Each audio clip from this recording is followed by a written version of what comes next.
Netcasts you love. From people you trust. This is TWiT. Bandwidth is provided by Cachefly at CACHEFLY.com.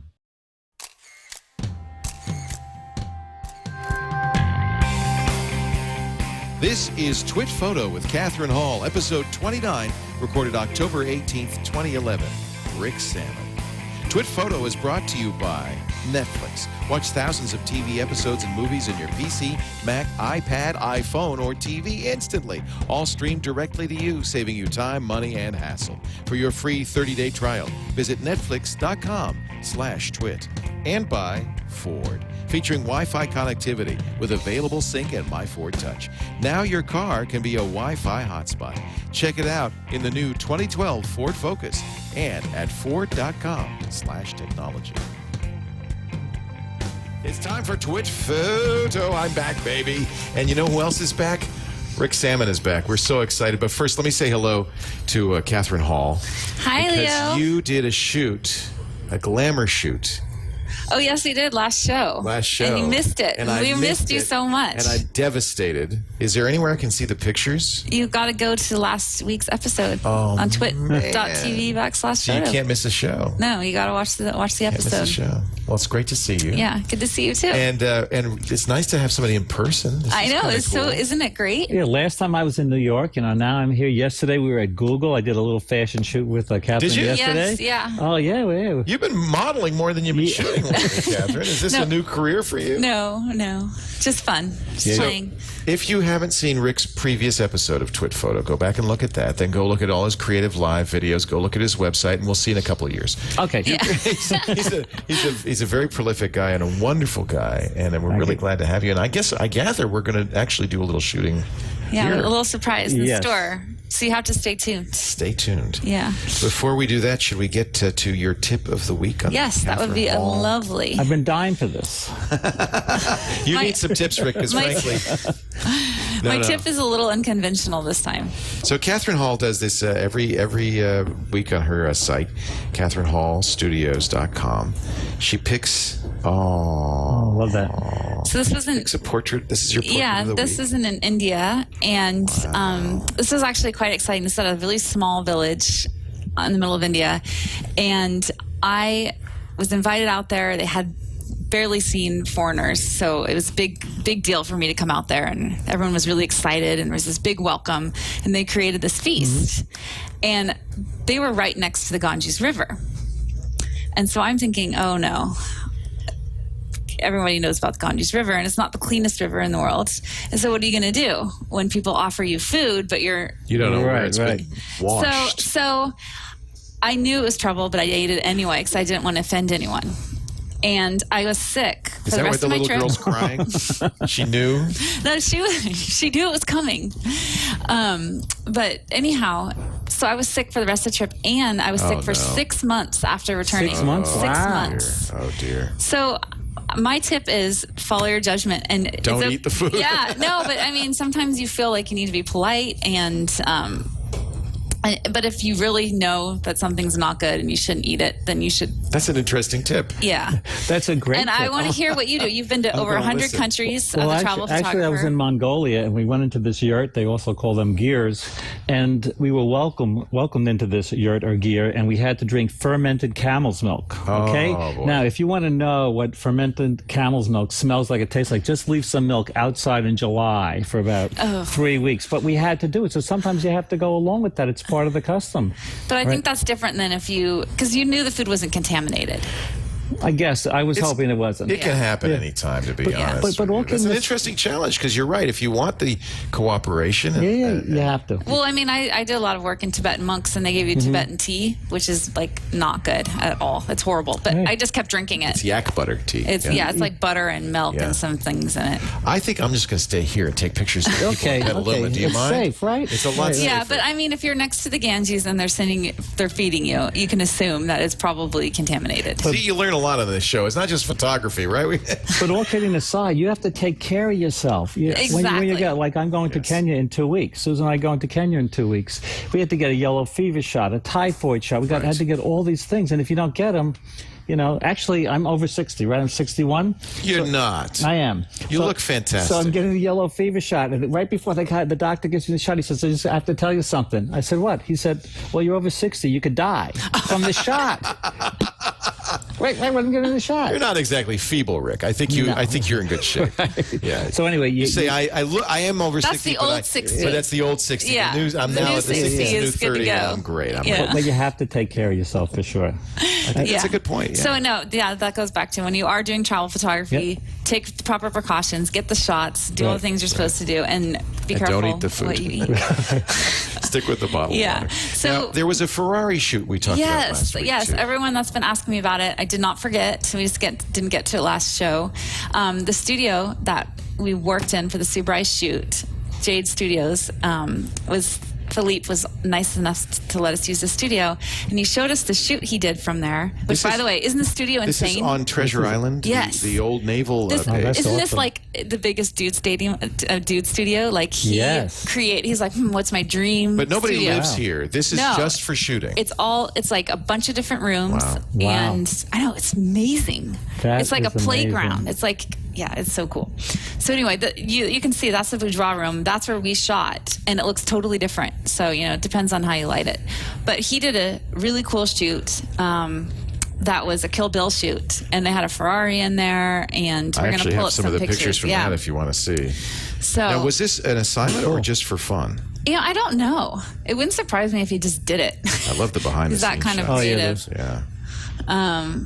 But just some of the things that you can do, Well, it's all about the light, right? It's always all about the light. And that's what we're going to learn today. Yeah. Right. Yeah. From Rick Sammon. It's all about the light. And the props. And the camera and the lens. And the camera and the photographer and the model. Processing and So everything else. leading into that, Rick, you always talk about it's always about the light. It's about the light. It's about the light. So my question to you is, you say a lot, learn to see the light. Right. What does that mean, and how does one do it? Right. When I say learn how to see the light, we have to learn how to see several different things. We have to learn how to see the contrast range in the scene, first and foremost. Then we could choose... Stop. You move so fast. I gotta follow. Oh, okay. Contrast range. Right. First and foremost. Now, is that what, if I squint, does that help me see the contrast range? Not really. How do I see Only if you look like this, Leo. How do I see the contrast range? Right. You look for the dark and the light areas in the scene. So you look for what's hot and almost the histogram. Well, the histogram will tell you what's bright and what's dark. But like behind me, it's very dark, right? I'm well lit here. But so if you're going to take a wide shot of me like this, right, with the dark and the light, that's high contrast. Okay. If the camera's just going to zoom in and do a tight headshot of me, it's low contrast because we don't have that dark. So you're looking for the range of from light to dark. Exactly. And where the hot spots are, where the dark spots Exactly. are. Got it. Okay. And step two. Well, I want to learn this. But this is good, Leo, because once you learn how to see the light, then you could say there is a high contrast range. Yeah. Then you can either use HDR, high dynamic range photography. To try to capture the whole thing. Exactly. You could use a flash to compress the brightness range. Yeah, that's better if you keep it by ear. A flash to compress the brightness range. Okay. A reflector to compress the brightness range, or a diffuser to compress the brightness range, or change the light. So we have to learn how to see the contrast range. Then we know how we can compress that brightness range, because, as Catherine knows, our eyes have a dynamic range of about 11 f-stops. So we don't see the big difference in the contrast range as much as the camera. So the camera has the best digital camera on the planet has a dynamic range of about 5 or 6 stops. So that's why we have to compress the brightness. Now, if I range. use HDR, how many stops is that going to give me? It depends. Most people just get into HDR, as you know, they put the camera on 0, +2, -2. Right. Sometimes it's 9 exposures. You can take it back to that 11 f-stop range and even go beyond that with HDR. Of course, it doesn't look natural. Even though our eyes are 11, it doesn't look natural to have a picture that's 11. It looks a little odd. Well, it actually, sometimes it looks odd. If you want to have some fun, do a search on Google, type in "I hate HDR." You get like, no, we were talking about But that's tone mapping, and that's overdoing it. Right, But I'm saying, even if you're just trying to capture the dynamic range, not trying to make a painterly thing, even then, because it's just not quite to see it all in one flat shot. It's not quite what our eyes are seeing. Well, you bring up a very good point, Leo. You say flat because by making this, capturing this, or creating this wide contrast range, your pictures look flat. Right. And I say once you do that, add a little shadows back in because light illuminates, shadows define. So you're painting not just with light, but you're painting with darkness. Right. So those shadows light illuminates, but shadows define. Right. If we didn't have any shadows here, look how flat this will look like. So flat. Yeah, we have a lot of shadows. That looks great. No, but I went for we had Brent Bry, who's our great lighting guy. I said normally television studios are very flat; they're perfectly lit. Right. And I said I want something that's more modeled. I love this. Yeah, I want something that looks more nice. interesting. I love the contrast. Well, look, if this was flat, you wouldn't see the folds in our shirts or anything like that, right? So it's nice. So how much typically, if you're doing an HDR shot, what are you bracketing? Well, again, it depends. In here, because it's very dark, I would take more exposures, overexposing, so I could see. So sometimes it's 0, 2 over, 2 under. Sometimes it's 0, 2 over, then 2 under, 3 under, 4 under, 500. It's not always in the same direction from 0. So actually, I guess if you were making the perfect HDR or trying to make get everything, you'd figure out what maybe with a light meter even figure out what the brightest thing is exposed for that. Figure out what the darkest thing is exposed for that, and then everything in between. That'd give you at least technically the spot meter. The way to do it. The spot meter in the camera. That's a good tip. My friend Joe Brady uses a spot meter all the time. But again, that's pure technology, and it doesn't necessarily give you the feeling and the emotion, and that's where those shadows. That's where you have to look. But she's good because I say actually, if you do, I have a search on if you go on my blog ricksammon.info, I have an article HDR must know info. HDR must. I think the search window's up there. Right there, yeah. But anyway, one of the things I talk about, Leo and Catherine, is HDR is great. I love HDR. You know, I have an HDR book, I have an HDR app, but HDR can ruin the mood of the scene, and you don't want to ruin the mood of the scene because, as you just said, Leo, the mood, the feeling is the most important part of the image. So you have to decide. Like if you're at a sunset, for example, or sunrise, you may not want to use HDR because yes, it'll open up the shadows, but you can't see in. But you can't see in. But how do you know? I mean, this is the conundrum with all retouching is how do you know when to pull back? It's a personal thing. It's a personal thing. You know, some people like that grunge effect. Some people don't like the grunge effect. So I say, you know, there's no such thing as a bad picture. It's really up to you. So it's like adding too much, you know, you go to a nice Italian restaurant, too much pasta, too much salt, too salty, not enough salt, right? It's an art. Look, we're not saying you could do it all by the rule of thumb. So can I ask you a technical question with that? Rick's great books, you're going to be set. If you're using aperture priority and because you use aperture priority a lot, and you're bracketing, you know, you go +1, +2, then you run out. So what do you do there? You run out on automatic. Exactly. But if you go on aperture. if you're on aperture, Camel's trying to make a perfect exposure. We're not trying to make a perfect exposure, right? Well, what Catherine's saying is if you're on automatic, the bracketing runs out. So you could change the point of from starting at 0. You could change it to starting at 2, -2, or +2. But when that happens, you bring up an excellent point. What I do is I go to manual. I shoot on manual. Yeah. Okay. The camera's trying to make a good picture. It only has so much it can go above and beyond. We're going to tell it, no, don't make a good picture. Expose for that bright light. Everything else is going to be dark. That's okay. We want that. So if we have to learn how to see the contrast range in the scene.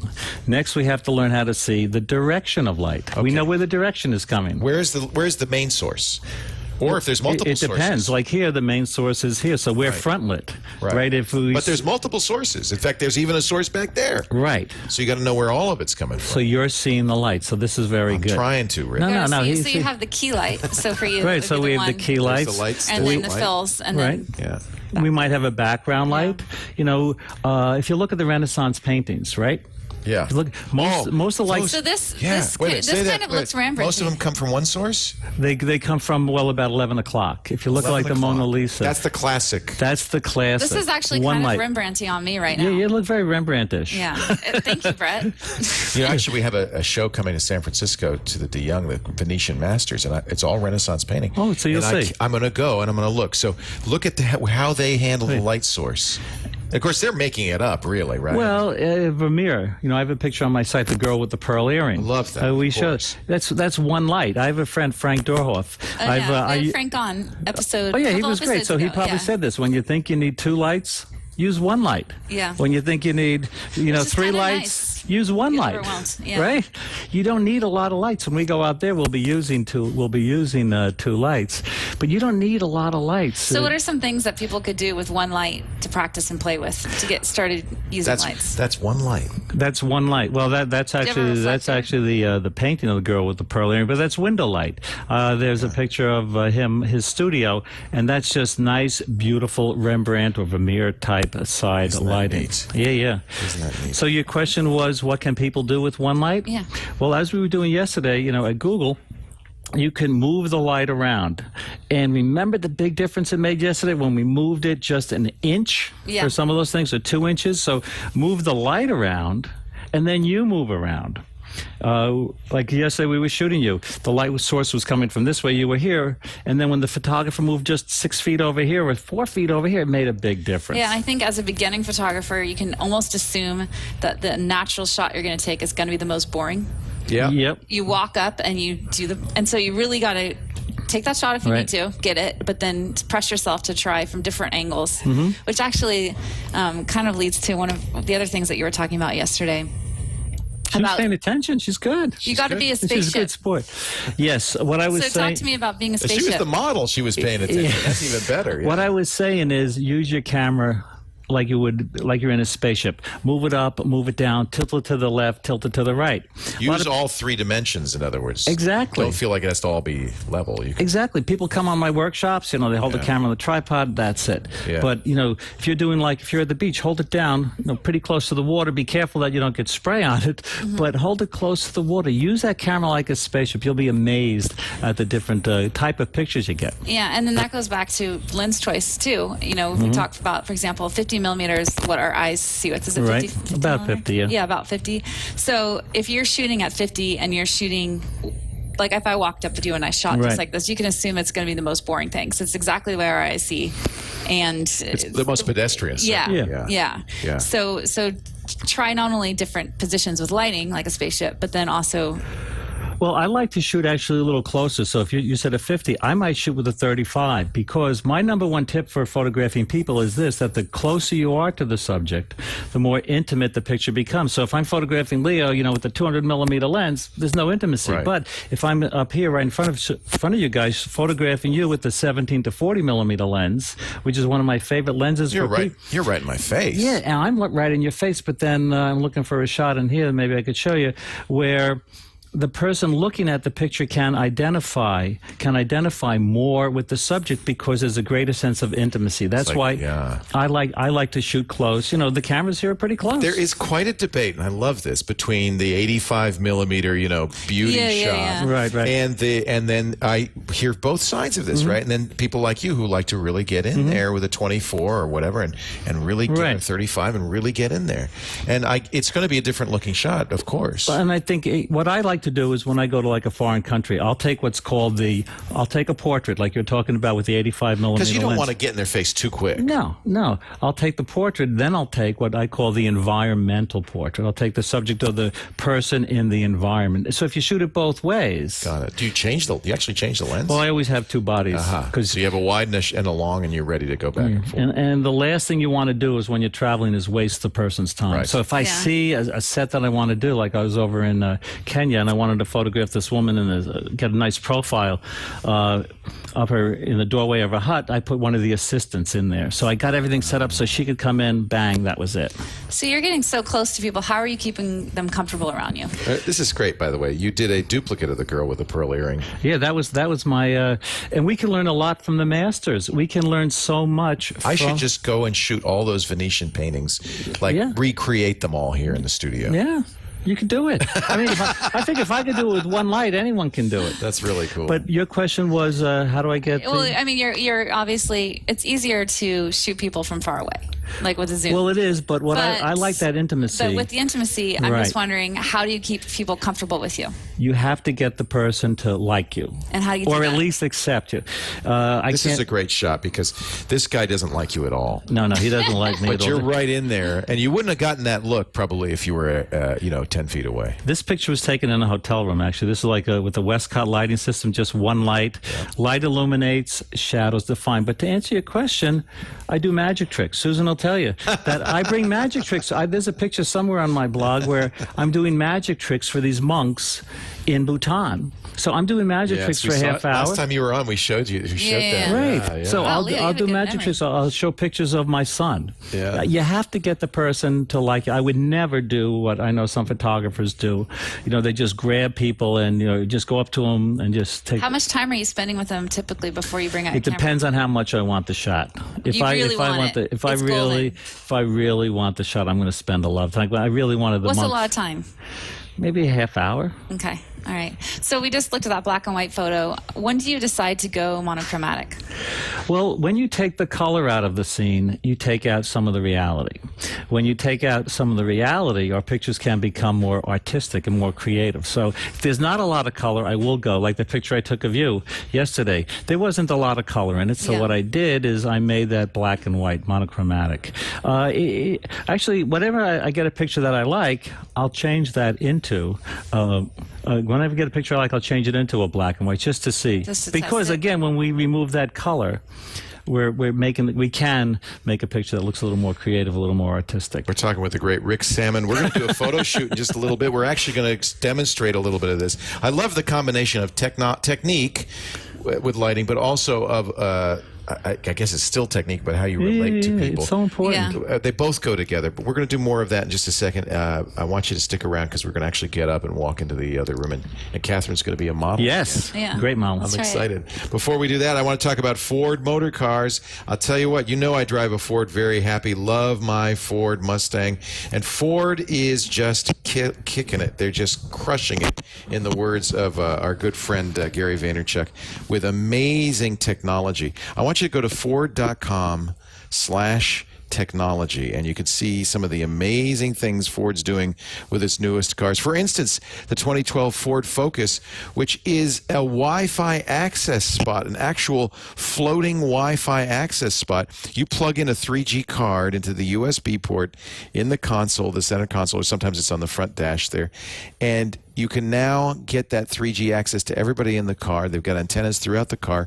They give you, it's amazing, 5 people at the same time using the Wi-Fi in your car. That's just one of many ways Ford is taking the consumer electronics experience and putting it in the car. It's on available sync with My Ford Touch on the new Ford Focus and be many others. We just drove on vacation. I was driving an Edge, and I love the My Ford Touch.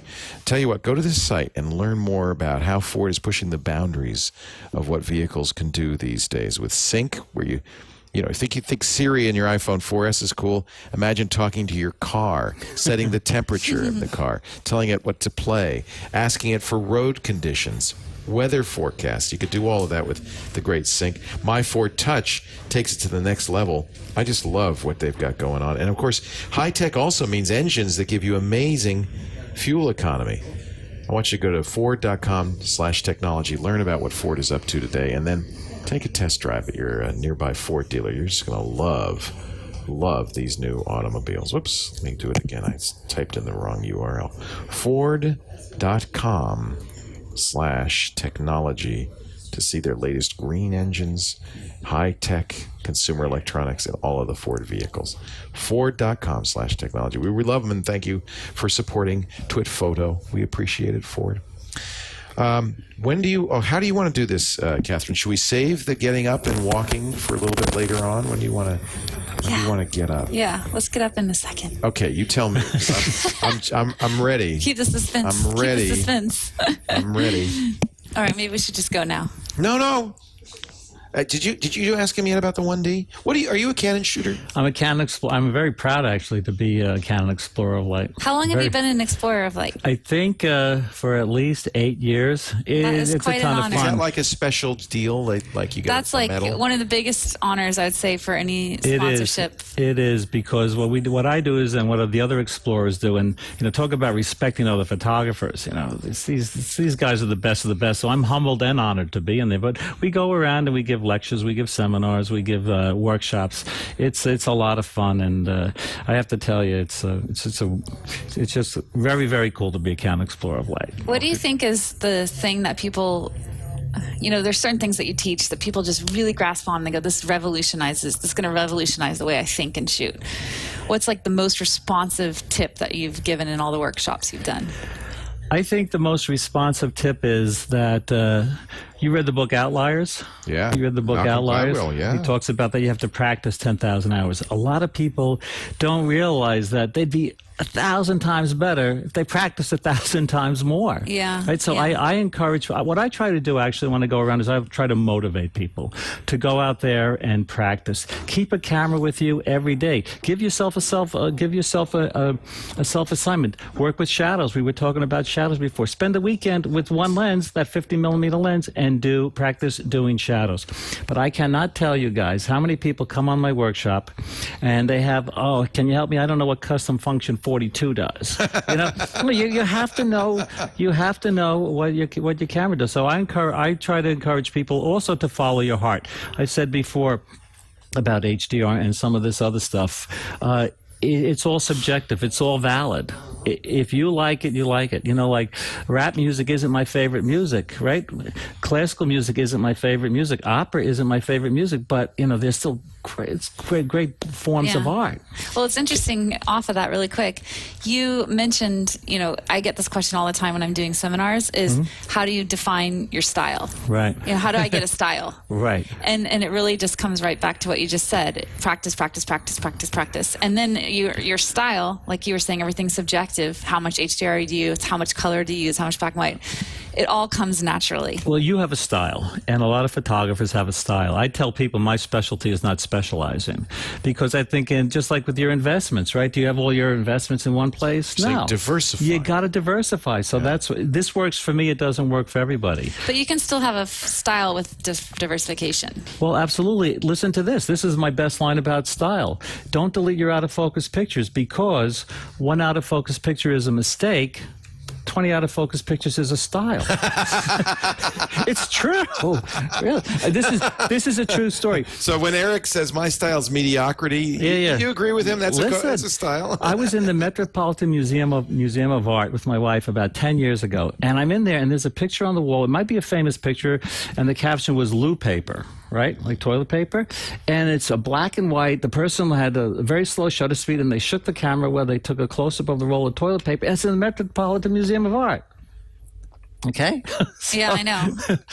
Who knows? So what is art? Right? That's in the what eye of happens the to me. beholder. So we were talking about this new 1D. This is it. They just announced this. $6,800 for the body. Mm-hmm. When you shoot, do you shoot a 5D or a 1D? I shoot the 5D Mark II. Yep. Was like the video, and I shoot the 7D.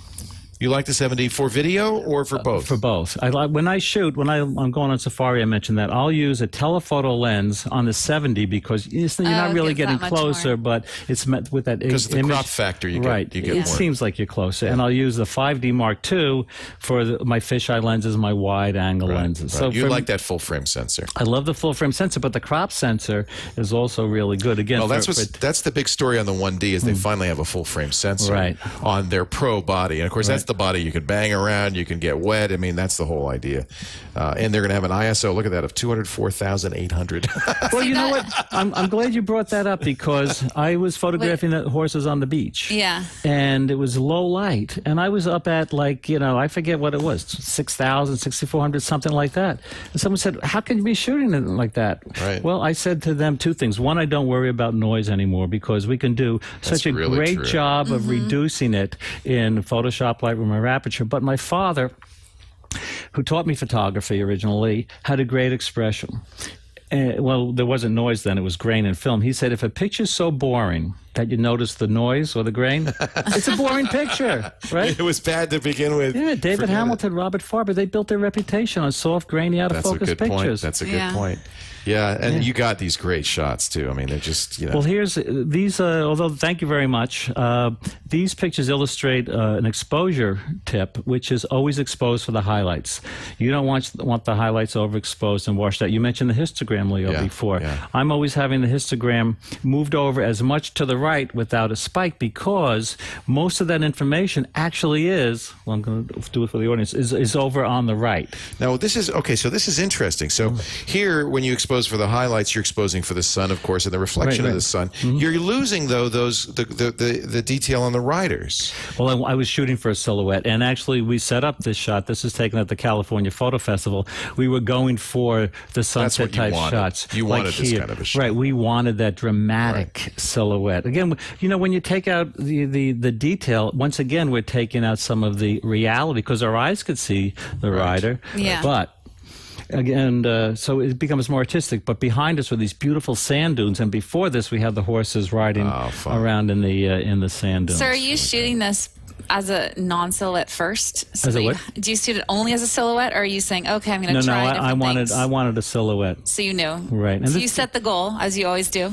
Well, Catherine and I, you know, she was at Google yesterday, and I said, it's so important to set goals. If you don't set goals, how do you know where you're going? Like you were before we got going, you set the goal to get the lighting. When you say set goal, is it like pre-visualization when you say yes. that? You're thinking about what the shot is that you want? Right. Okay. Right. You're thinking about, like Ansel Adams was very, very big on that, right? So I'm saying, okay, I like this shot, just going back a little of this one, right? So I wanted the shot with all the hooves off the ground. I didn't want to.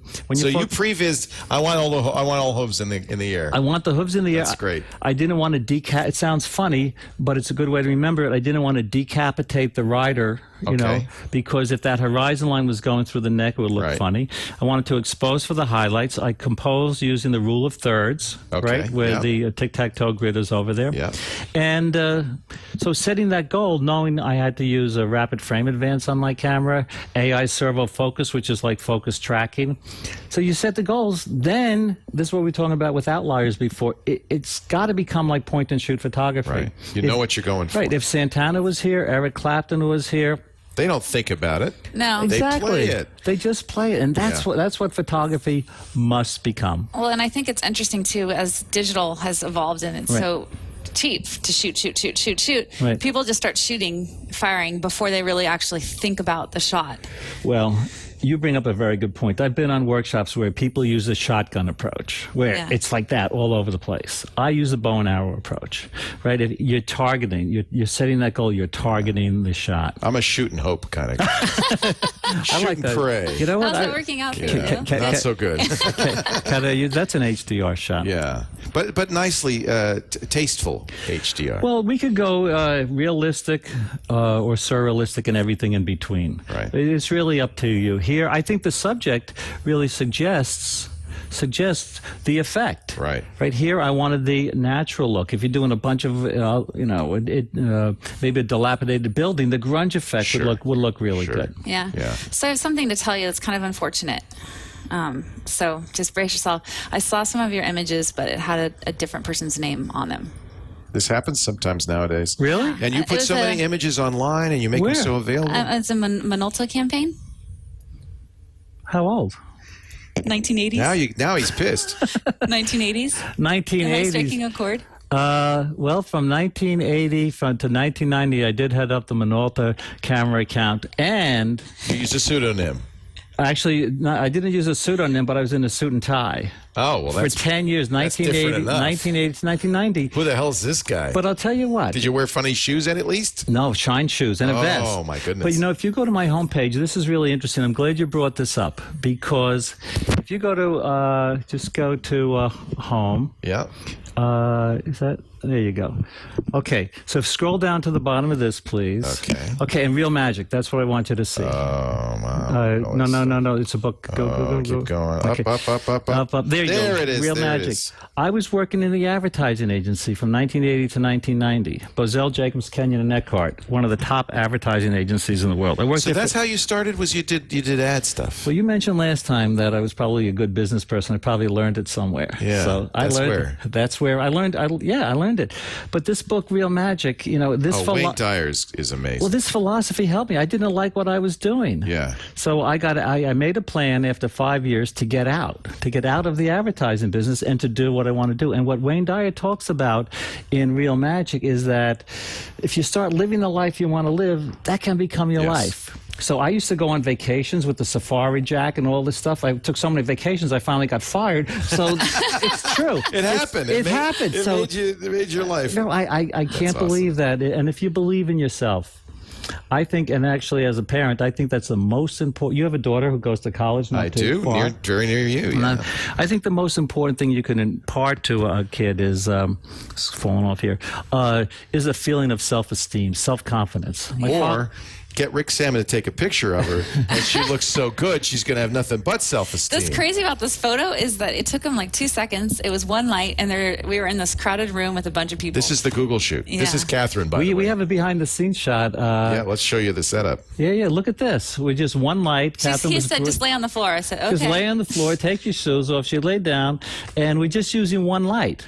That's amazing. And we got this like fashion type look. This is such a good looking shot. Isn't that a nice shot? And like Catherine said, it was like, well, I've done it a million times. It was, yeah. So, again, the outliers. I was impressed. So anyway, I did hear, and I could be wrong, that you, when you were working there, you were putting your images under fake names because you weren't allowed to publish through.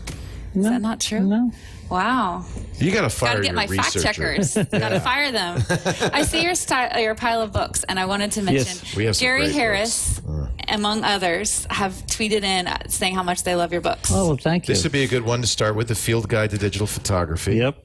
I love that. That's like the first one, right? That's actually one of the last ones. One of the last ones. And speaking of last, I'm done with books. Yeah, I know. because they're history, aren't they? Well, you have the hottest Dead HDR trees. app out there. Look at this. If you shoot with a compact camera, it's not too late. I was going to ask you. You said shoot, 10,000 hours. This counts? Does my camera phone count? Yes, and look at this is the picture of the horses where you can see it. That's the other side. That's the other side. Oh, that's right. So the light's behind you. I'm so glad you said that, Leo, because so many people say, "Oh no, I don't have a camera. I just have a camera phone." I said, "Fantastic." Yeah. Especially these new iPhones. Yeah. They're so good. I mean, that's a great camera.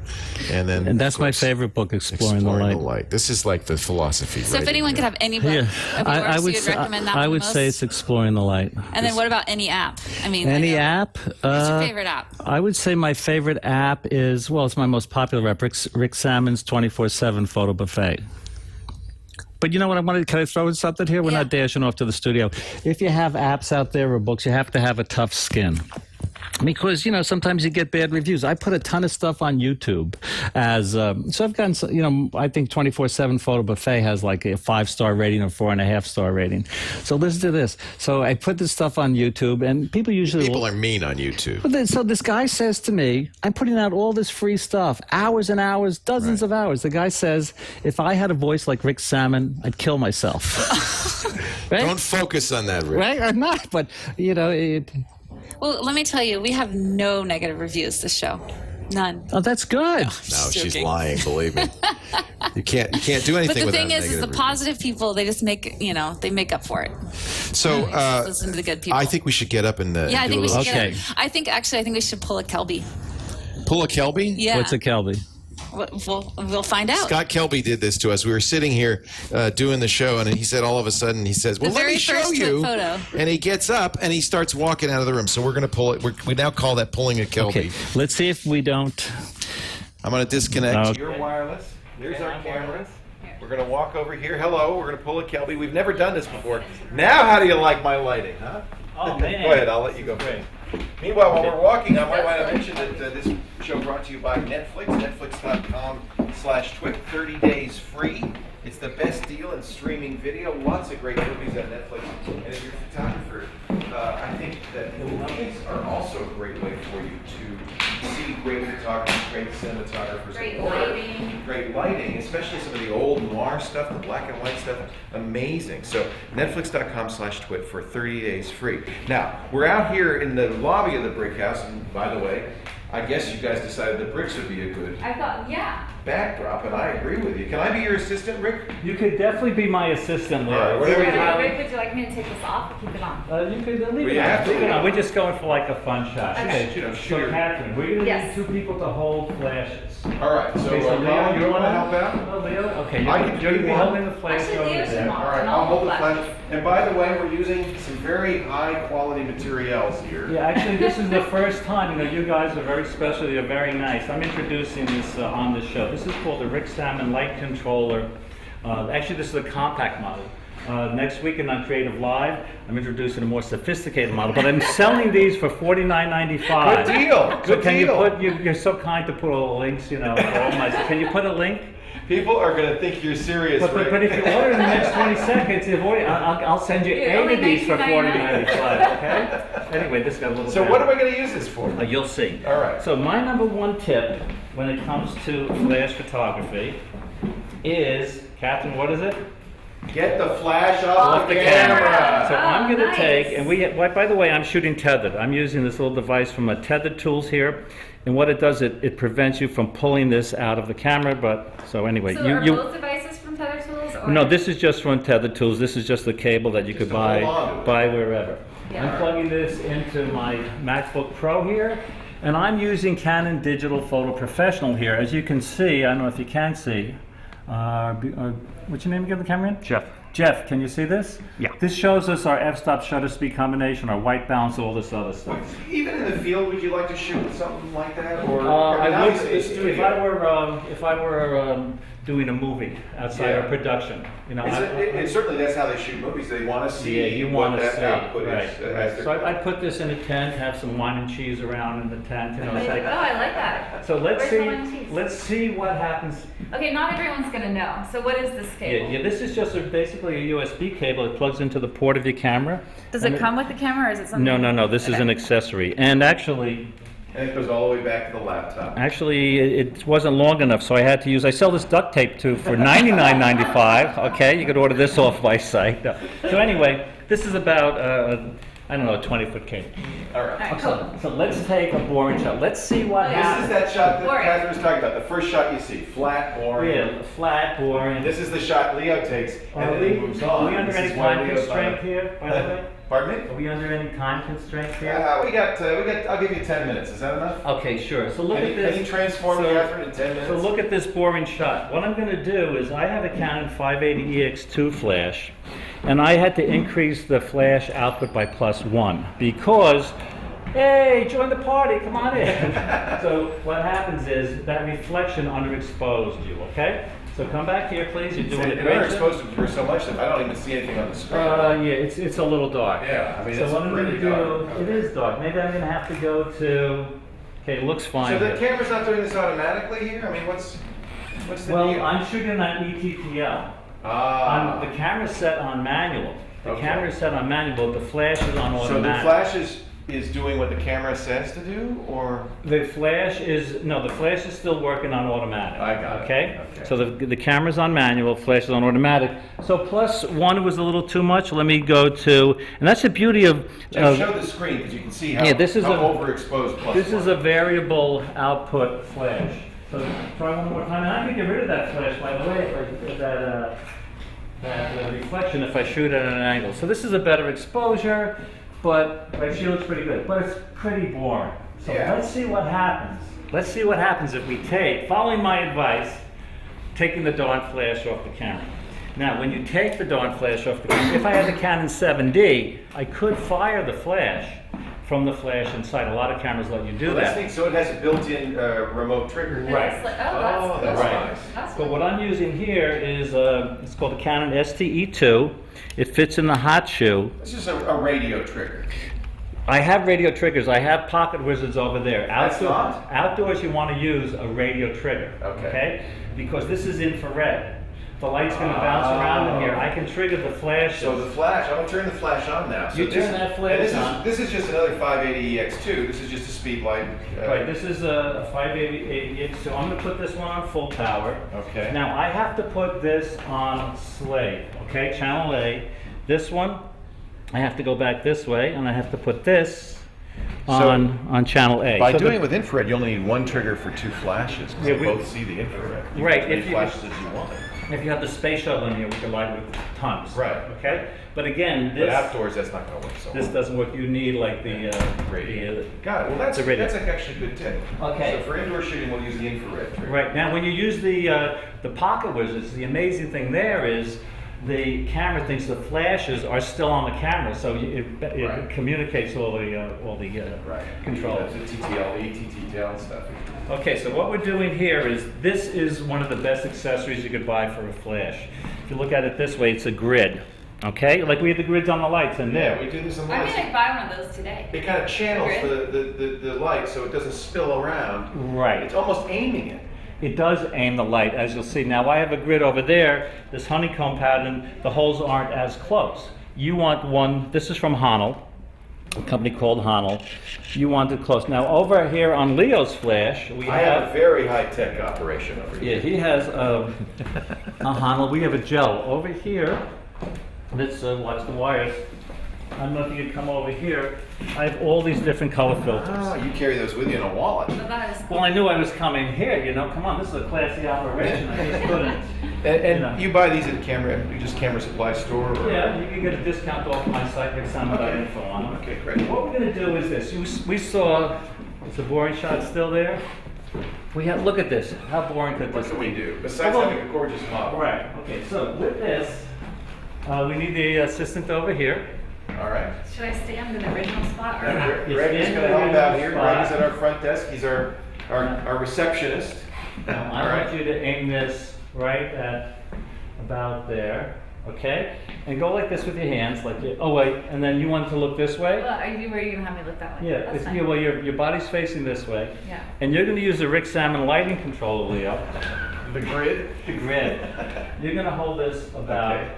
like this. Okay, just Now, like when that. you're doing this, you have to be careful not to cover this I'm not up. going to cover the infrared. When you're receiver. using this. If you're Yeah. using the Pocket Wizards, it doesn't matter. And why are we using the contraption that you made? You'll see. She said contraption? It's not a I spent- contraption. This is $49.95. Did you ever see the TV show Lost?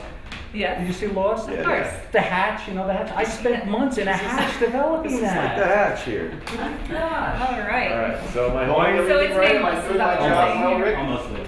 We're going to point this. I want to create this like pattern on You'll the be wall. behind her. Okay. Right. Now, if you hold it close, it's going to do nothing. Right. But if you hold it back, what I'm going to try to do is create this. You know what? Let's try like this. Try to make it look like Okay. lines. Okay. Oh, that's good. Oh. Oh, that's good. So, Now- so this is just a little effect we're doing. This is effect.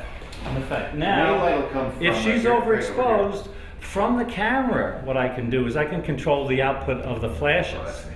Okay, or I could do it on the flash. Oh, that's So, okay, you're looking Alright. good. Just hold this hand up a little. The reason I do that is if your hand's down like this, you never want to touch the model, by the way. This is a good tip. Put your hand down. You don't want to amputate people at the joints. This is a nice photography tip. Okay, so hold that up. Let's see if magically we could get this right the first time. Mine fired. I felt it fire. Okay, look at this shot. Leo, come on over. Catherine, Oh, come what's on. going to happen here? Let's see how that. Oh, look at that! Holy cow! That's so much more interesting. Look at that. It's not bad. So That's pretty awesome. So what The we blue- did- the blue blinds. we have the light coming. Now we could put an orange filter. Great, you just dropped it. It wasn't the flashlight. That's okay. You're breaking goodbye here. That's your philosophy, actually. And that's just attached to it. That is really beautiful. But yeah, it's really beautiful. So we have that one light direct flowing on her. It's harsh light, but I wanted that harsh light look. Okay? One of the things that makes pictures nice are props. To be a model and something like that. It's just fun. comes out so Because great. Rick does Yeah, I good want you to job. Oh, go back. we're going to give our Oh, prop yeah. now. All We're right. going to go back. Oh, no. Let's see Act the close blinds. now. The blinds. Leo, you are just Am I doing a good awesome with job? this. Are you available? I'm going to Pago I'll help with you you. anytime. I'm going to actually Tiger's You Nest. could sell Leo with the device. What? Add an extra $100. Do you think you could sell Give it? him a holder. Yes. Okay. Now, $49.95. now I'm going to tell you something. Okay, Karen. Karen. Catherine. Oh. Catherine, do this Yeah. again, please. Okay. And go on the phone and talk. Okay. Like you're talking and look at this. Look mad. You know, like there you go. That's what we move this hand up. We don't want. Oh, yeah, no And Leo, entity. let's see this. Okay. You And look angry. down. I'm actually, oh, whoops, I was blinking. I'll act. Okay. Oh my gosh. Even now, I don't know what I did with the blinds wrong, but Well, I'm glad you. It's still okay, but when you're doing this, you want to cut down on the number of variables. So if I Yes. were doing this like put this professionally, on a tripod. you put that on a tripod, put that on a stand. because I'm doing it differently each time. But I don't having, want to do that. you know, having these two voice activated, Right. flash systems That's not here. so good. No, the voice activated systems are really good. So that's a pretty, easy technique. Oh, I forgot to tell you this. In the boring shot, let's take a natural light shot. I'm going to turn this off. And I'm on manual here. Should I hide mine too? Yeah, it's not going to go off. I'm going to boost this up here and just take a natural light shot. Okay, here's just the average shot. You have a reflection here. Yep. You have light coming in here. None of this light affected this nice portrait we had. How'd you get that stuff out of there? It's magic. No, what you do is here I'm shooting at ISO 1000. Before I was shooting at ISO 100 and a relatively high shutter speed and not higher than a 200th of a second because the flashes won't fire with the system, and a small aperture. So if I took, In effect, you desensitized the camera to light. So what I did, and so that these lights overpowered the other so lights. if I go, I was just trying to fill up some time, but that definitely that definitely is exactly what I was Leo doing. simplifies. But here, if I go back to 100 here, when you're doing this, you want to do a test. So when you take a picture in your studio, it looks like that. You don't see the dark. Right. So if you have like fluorescent lights, mixed lights, so we're getting rid of the color of the light. We're getting rid of. Stop it down to the point where you can't see the stuff you don't want to see, and then you use the flash to illuminate what you do want to see. Exactly. Very cool. Yeah, it's Wow, fun. what a Make neat a phone out effect. of this. And you Let's go back and sit down. Okay. That is a neat effect. Anything else you want to show, or is that? I think that's for a quick demo. That's pretty good. That's pretty good. That's a pretty good demo. I think that's What's really an neat. assignment you could give out? Try to make some of these yourselves, actually, but also, you can spend a lot of money. I went to Home Depot originally and bought Venetian blinds for $44 to get something like this, but I didn't have time to make this because we just decided on this yesterday. But get a piece of cardboard, put a plate over it, and cut a circle. Then hold your flash like this, and it'll create a nice oval. Now you could create this in Photoshop, but why not get it right, as Frank Dorhoff says? Why not get it right in camera? Right. Okay. That's very cool. Okay. We call those in the studio lighting go-gos, where they're cutouts and you put a light through. Right. But you can do it with cardboard. You can do it with anything you want. Now we should tell people that one of the reasons why this came out like that is because we did a test. Oh, you cheated. You rehearsed. Well, we rehearsed. We never rehearse here at TWiT. We never rehearse. Well, that was a very neat effect, I have to say. And it's fun to do. We pulled a Kelby, Rick. We pulled a Kelby. We pulled a Kelby. Our friend Scott Kelby. Now, you're going to be doing one of these CreativeLive presentations. Yes. Soon, right? In the next couple of days? I'm going up to Seattle. Today's Tuesday. I'm going up on tomorrow to set up. Practice. Thursday we're going to practice because this is live. You don't want to have a lot of surprises. So it's similar to what we just did, where you get to watch Rick work. He instructs live, and you can interact with him as he's doing the work. And I think these are great presentations. Yeah, they are. Yeah. It's again, ricksammon.info, SAMMON.info, and you can find out more about the CreativeLive. You have other workshops too, right? Tons. Master your flash. I love flash. Master your flash. It makes me. I have all this gear, but I don't know how to use it. It makes me want to. Well, you're a good assistant. If you come on my workshops, you'd learn, right? I can hold. Catherine's a great photographer. She's a great model. You're lucky to have such a good-looking model. Aw, I tell you, thank you come out great. I tell you. So he had his tips. We already went over one, which is take the darn flash off the camera. Right. We also had lighting illuminates, shadows defines, which we touched on. Lighting illuminates, shadows define. Okay. And then your final tip was the closer to your subject, the more intimate the shot, which we also talked about. So those would be the 3 takeaways. And then what about gear items? He just saved me, by the way, a lot of money. I was going to buy that 85 millimeter, f1.2. The one that I'm in the love with? $2,000 lens. I guess I won't get that now. Well, if you're working in very low light, if you're a professional wedding photographer, if you're a port photographer. This is just till next show. Well, the next guest till changes minds. Everybody comes to the show. I end up buying something. For Rick, I just have to buy some cardboard. You know what? You guys were, he was so nice. I'm going to give you the Rick Sammon lighting controller. The cardboard. No. No? I can't take any. Can't take any. But I have to say, so maybe I should instead be looking at a 35 millimeter. Lens either get the 17 to 40 or the 24 to 105 millimeter lens. All my friends, if they could only recommend one lens. That's the kit lens, and I do have that lens. The 24 to 105. I love it. That's all I took to San Diego. Took a lot of great shots. If you're going to have one lens and you're traveling. That's what you had. You're a It's a Canon, little right? slow. Yeah. It's a little slow. Yeah. But you know, if you're outdoors, it's not fantastic. bad. And don't I be have the 1735. right. So and that's a 2.8. So I'll use that. That'll be my portrait lens. What's your lens of like? Where do you go the most? Oh, I like that. My portrait My lens. portrait The problem is you don't want to go to 17 because then everybody's knows. But you got to play with the gigantic. 85. You just got to play with it. And there's the 50, and then there's the 35 one too. You know, if Right. you like to I get have more the intimate. 51.2. Oh, well, so you understand. I love the 51.2. You get it. Yeah. If you I have love the 50, that then- razor thin depth of field. yeah. Yes, you know, and you bring up a good point. Like you get the eyelashes in focus, and the nose will be out, and the ear will be out of focus. So that So I razor. have a technical question on that. I noticed Don't a lot. put me on the with spot. The I'm 85, getting nervous here. Well, the 85 and the 50. Anyone when you shoot at 1.2, the sides vignette. Have you noticed that? They get dark around the sides. And what f-stop? 1.2. When you shoot wide open, a lot of times it vignettes on the sides. I haven't seen that. Well, I don't have that lens, All right, so well, I Are you don't using the know. hood? Are you using the lens hood on? I wonder if that's doing No, that. no, it's just. I don't think it doesn't should. Yeah, it does. But it does? It darkens down a little bit. So you go into It light. gets really it you gets go into richer. Lightroom and use the Anti-vignette. vignette, right? And Yeah. D-vignette. D-vignette. It saves me a step in Lightroom. I always put vignettes on. What are you complaining about? No, I Peripheral- actually really like it. I really like it. peripheral- I'm just wondering what Yeah. causes it technically.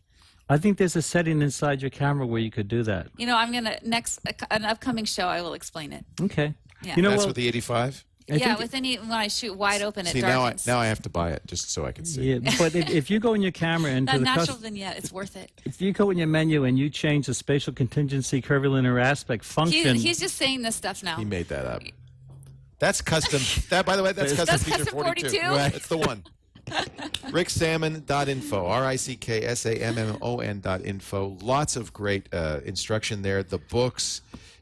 The truth is that you're an inspiration, and that's really why we love you, because you make us want to take more pictures, and your joy and your love of it and the great shots you get really make us. I say us, I mean me. Want to go out there and take more Thank pictures. you. I think all Thank of you us. so much. You You're guys really are great. inspiring. Yeah, so nice to have you in so. studio. Oh, it's great. Yeah. Thank you so and much. It was nice to meet your wife too. Yeah, she's back here, Susan Salmon. Yeah, so nice to meet her. You guys are great. Love you. All right. Love you too. Hey, we thank you all for joining us. We do this show Wednesdays, 1:30 Pacific. There I am.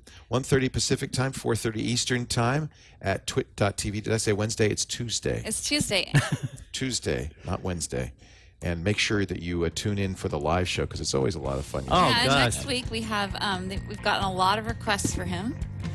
Jeremy Cowart. Oh, Okay. yeah. Yeah, so it's going to be a great show.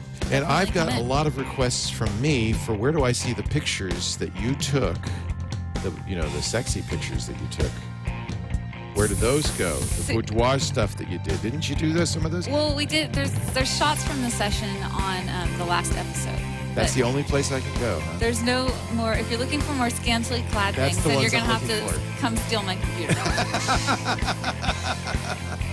Catherine Hall is at catherinehall.net or catherinehallstudios.com. It's so great to have Yeah, you back. thank you. And she looks so great. And what a good model you are. Are you enjoying this Yeah, modeling? it's fun. When you have Yeah, great she's good, photographers. right? when You have gotta really good make the person like photographers. you. She knows all my magic tricks now. Yeah, That's great. I know. I learn a lot, and it's fun. And we'll see you right back here next time for TWiT Photo. Take care.